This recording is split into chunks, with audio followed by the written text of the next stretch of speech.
Importance ഉണ്ട്. നമുക്കൊന്ന് കൂടുതലായിട്ട് അറിയാത്ത ഒരുപാട് കാര്യങ്ങൾ നമുക്ക് ഹണിവേൾഡിലൂടെ പഠിച്ചാലോ?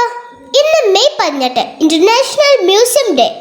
മ്യൂസിയത്തിന്റെയും ചരിത്ര പൈതൃകത്തിന്റെയും പ്രാധാന്യം ഓർമ്മിപ്പിക്കുന്ന ദിനം.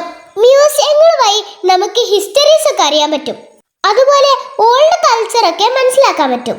ന്യൂ ജനറേഷന് അറിവുകൾ നൽകാനും കഴിയും. ഹിസ്റ്റോറിക്കൽ ആർട്ടിഫാക്ട്സ് സംരക്ഷിക്കാം. അപ്പൊ നമുക്ക് ഇന്റർനാഷണൽ മ്യൂസിയം ഡേനെ കുറിച്ച് കുറച്ചൊക്കെ റിപ്പോർട്ട്സ് കിട്ടിയില്ലേ? ഇന്റർനാഷണൽ മ്യൂസിയം ഡേനെ കുറിച്ച് നമുക്ക് 4 വരി ഒന്ന് പാടി വെക്കാലോ.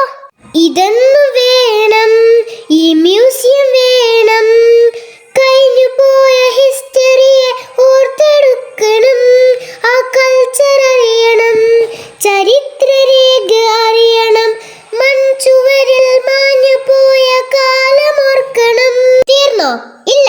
National visit your relatives day.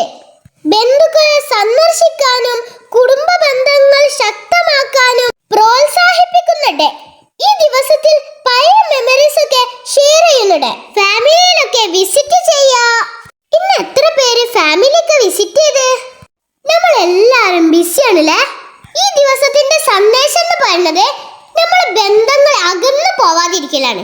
പിന്നെ ലാസ്റ്റ് ആയിട്ട് വേൾഡ് തെറാപ്യൂട്ടിക് ഹോർട്ടിക്കൾച്ചർ ഡേ. ഇതെന്തൊരു കേൾക്കാത്ത സംഭവം? ചെടികളും പ്രകൃതിയും മനുഷ്യരുടെ മാനസിക സമാധാനത്തിന് നൽകുന്ന ഗുണങ്ങളെ കുറിച്ച് ബോധവൽക്കരണം നടത്തുന്നത്. ചെടികൾ നട്ടു വളർത്തുക, പ്രകൃതിയോടൊപ്പം ടൈം സ്പെൻഡ് ചെയ്യുക. അപ്പൊ നമുക്ക് കിട്ടുന്ന ഹാപ്പിനെസ്, ഹെൽത്തിനെസ്, അതൊക്കെയാണ് ഈ ദിവസം കൊണ്ട് ഉദ്ദേശിക്കുന്നത്. ഇന്നലെ കാറ്റും മഴ ഇടിയൊക്കെ ഉണ്ടായപ്പോ വീഡിയോ അപ്ലോഡ് ചെയ്യാൻ ഭയങ്കര മടി.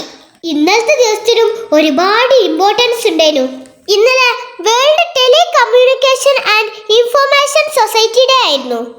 അതുപോലെ നോർവേ കോൺസ്റ്റിറ്റ്യൂഷൻ ഡേ ആയിരുന്നു.